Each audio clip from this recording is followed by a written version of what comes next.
ጤና ይስጥልን ውድ ተመልካቾቻችን አድማጮቻችን፣ ከሰዓቱ አበይት መረጃዎች ጋር እኔ ደረጃ ሀብተወልድ ነኝ።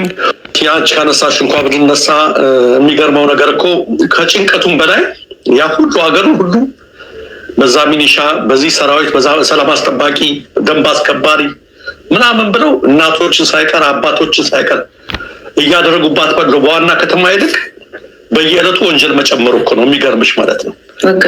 ብልጽግና ማለት በመዋቅር የሚመራ የጠራ ነገር የሌለው ግብስብስ መሆኑን የምትመለከተው ፖሊስ አታይም እኮ በምንኖርበት ሀገር። ፖሊስ እኮ የምታየው ስንት ቦታ ሄደሽ ነው፣ አንቺም ባለሽበት እኔም ባለሁበት አልፎ አልፎ ነው ፖሊስ የምናየው። ግን ሰላሙ በጣም የተጠበቀ ነው፣ ሲስተም ነው፣ ህዝቡ እንደዚህ ነው። መዋቅሩ የጠራ ስለሆነ ምን ያለ ስለሆነ ያደጉ ስለሆነ ነው። የዛ አይነት መዋቅር መዘርጋት እንደው እኔ ያለፈ ማመስገን አሁን ለመርገም አይደለም እንዴ። ቲፒኤልኤፍ እኮ ከዳር እስከ ዳር እኮ ይሄን አስከብረውት እኮ ነው ከጫፍ እስከ ጫፍ በዚህ ረገድ ማለት ነው። እናቶችን ያስቸግሩ፣ አባቶችን ያስቸግሩ፣ እንደዚህ ነገር ያደርጉ። ጡረተኞች ተበኞች በቃ ባለፈው ብርድ መቷቸው ታቂ እንደሆነ ያደረች አበቤ ሰራዊት ብርድ ተመተው እናቶች፣ ሌሎች ደግሞ ስፕሊት ስሩ ተብለው አይተሻል። መነሳት አቅቷቸው ወገባቸው ሁሉ ሰባብሮ እንደቀረ ለምን እንደዚህ እንደሚያስ እና በዛው ልክ ምኑ ጨመረ? ወንጀሉ ጨመረ። ሰው ከአዲስ አበባ ውጭ እዛም አዲስ አበባ ቢሆን በጊዜ ነው የሚገባው፣ አይንቀሳቀስም። ሰሞኑን እንደው ፓርላማ ላይ ለዓለሙ ስም የቀረበላቸው ስብሰባ አንድ ፓርላማ ባላቸው ጥያቄውን ያነሱት እየተጨናነቁ ነው አየር መንገዶች። ምክንያቱም በወይዘሩ ምክንያት በረራ ሲቆም በመኪና ብሄር ሰው ጠፋ። በመኪና ብሄር ሰው የጠፋው ሰላም በመጥፋቱ ነው አሏቸው። አረብ ሙስሊም መመለስ አቃታቸው። ለወደፊት በርብርብ ለማስተካከል ምናምን ብለው ያጨረበሩት እና ምንድን ነው ሰው በፓርላማ አባላት ሳይቀር ሰው በመኪና ሄደም ከአዲስ አበባ ውጭ ተብሎ እየተጠየቀ ነው፣ እየሰማን ነው። እንግዲህ ይሄ ሁሉ ልዩ ኃይል፣ ሚሊሻ፣ የሰላም ዘብ ጠባቂ የማይባል ነገር የለም። የብዙ አይነት ኃይል አደጋውና የጸጥታው ጉዳይ ግን በዛው ልክ እየተባባሰ ነው። ሌላ ነገር ከዚህ ጋር ተያይዘው ባለፈው ቅዳሜና እሑድ ከሆኑት መካከል እስካሁን ድረስ ምናልባት ዛሬ አላውቅም አልደረሰኝም መረጃ፣ እስከ ትናንት ድረስ የተዘገበው የጋምቤላ ጉዳይ ነው። አጠቃላይ 250 በላይ ሰው ሞቷል። የመንግስት መገናኛ ብዙኃን ውሾን ያነሱ ውሾ እንዳዘገቡ ተብለዋል። ከኢታንግና ከተለያዩ ወረዳዎች እስከ ትናንት ድረስ ትንሽ አንጻራዊ ሰላም አላት ተብላ ከተማዋና ንብረታቸው የተዘረፈ በመኪና የተጫኑ ከነፎቶ ሁሉ ነው የደረሰን ከነምስሉ ወደ ጋምቤላ እየገቡ ነው። ሰው ቤት ንብረታቸውን ጥለው ህይወታቸውን ለማትረፍ ወደ ዋናው ከተማ ማለት ነው። ወደ ጋምቤላ ከተማ እየገቡ ነው ከሌሎች ወረዳዎች ማለት ነው። የጋምቤላ ክልሉም ጋምቤላ ነው፣ ከተማውም ጋምቤላ ስለሆነ የሚባለው አድማጮቻችን ነው። ይሄ ሁሉ ነገር ሆኖ አንድ እንዳይዘገብ፣ ሁለት መቆጣጠር አቅቶት 5 ቀን ሙሉ መቆጣጠር አቅቶት ህዝብ በዛ ደረጃ ላይ ሆኖ በኢንተርናሽናል ሚዲያዎች ብሬኪንግ ኒውስ የሚሆን ነገር በእኛ ሚዲያዎች እንዳይነሳ ተብለው ስለ ቲክቶኮች ሽልማት ያጣበቡት እና ኢቲቪ ይሄን ነገር አቁመው እንደውም አብይም ስለ ቲክቶክ ነበር ገለጻ ይሰጡ የነበሩት ትናንትና ያን ነገር እያደረጉ ቀረ።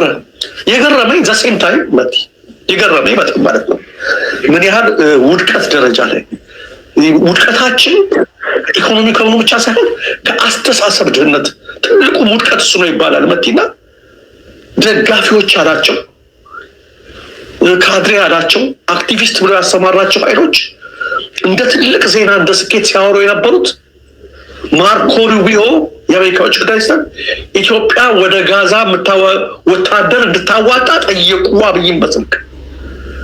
ይሄ ማለት የኢትዮጵያ እድገት ነው ብለው ሲናገሩ ድንግጥ አልኩ።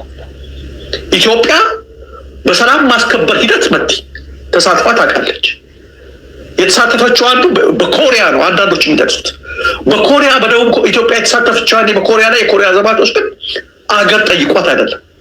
የመንግስታቱ ድርጅት ከሀገራት ይዋጣ ብሎ ባወጣው መሰረት በዩኤን መሰረት ከብዙ ሀገራት ነው የሄዱት። 2 በሶማሊያ ሰላም ማስከበር የተለያየ ሩዋንዳ ሰርታለች ኢትዮጵያ። ይህም በምትሰራበት ጊዜ ማን ነው የሚጠይቋት? አህጉሩ ነው። አፍሪካ ህብረት ድርጅት እና ዩኤን ሆነው ከሀገራት ሰላም አስከባሪዎች ይዋጡ ብለው ከኡጋንዳም ከምንም ከተለያየ ቦታም እያዋጡ ያደርጋሉ። ኢትዮጵያ የግለሰቦችን ጦርነት ነው። አሁን የሌላ ሀገር አሁን አሜሪካ ባራክ ኦባማ ሲመጣ የኢትዮጵያ ወታደሮች ጦርነታችን ይዋጋሉ ጀግኖች ናቸው ብሎ የተናገረው ነገር ብዙዎቻችን አሞን ነበር። እነሱ የማይገቡ ቦታ ላይ የድሃ ልጆች ናቸው ስትል አሁን ዘሴን ማርኮ ሩቢዮ ያላነጻጸሩት ውድቀት ብልሽ ወደ ጋዛ እንዳችሁ ተዋጉልን ያሉት። ጋዛ እንደ ሶማሌ ሰላም ማስከበር አይደለም። ጋዛ እንደ ኮሪያ አይደለም። ሁለት ጋዛ የምትሄጂው በዩኤን አይደለም ወይም በአፍሪካ ህብረት አይደለም። ጋዛ ማለት ለዘመናት ያላባራ ትኩሳት ያለበት እስራኤላውያንና ፍልስጤማውያን ደማቸው በየቀኑ የሚፈስበት የፍልስጤም አብዮቶች ወጣቶችም በድንጋይ የሚጋፈጡበት የአደጋ ቀጠና ነው። የዓለም እንደውም ወቅታዊ የፖለቲካ ትኩሳት ጋዛ የመጀመሪያው ነው ይባል ማጋነን አይሆን። እዚህ ቦታ ላይ ወታደር ሽላኪ ስትባይ ለሰው ህይወትና ክብር የሚያዝን ይሆን?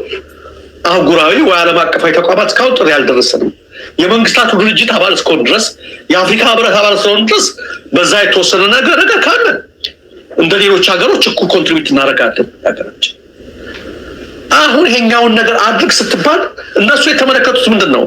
አሜሪካ ይሄን አለች፣ ኢትዮጵያ ይሄንን ጥሩ ጀግና ናቸው ማለት ነው ይባላል። መንግስት ደግሞ በዚህ የሚደሰተው ለምንድን ነው? የጠፋ የውጭ ምንዛሪ አለ፣ የወታደሮቹን ደሞዝ አይሰጣቸው፣ እዛ ያስቀረዋል፣ በዶላር ነው የሚከፍለዋል።